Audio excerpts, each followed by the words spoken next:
Hi there, this is Stacy with WTI. If you're looking to switch your kids out from their tablets in the car, but they still want a device, going with this little one from My Arcade might be a fun version for them to try.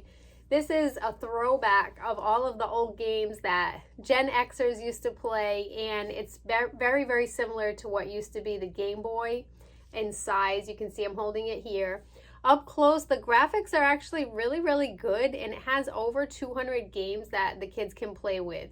We've had it for about 2 months. The batteries did have to be replaced, but that was just because we accidentally left it on. The batteries are easy to replace out by opening the back cover, and just overall it provides a lot of fun, and the kids can use it.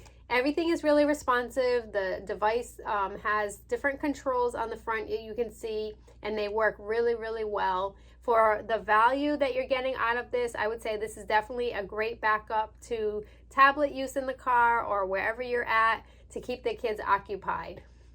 Great little set from My Arcade, but that's just my point of view.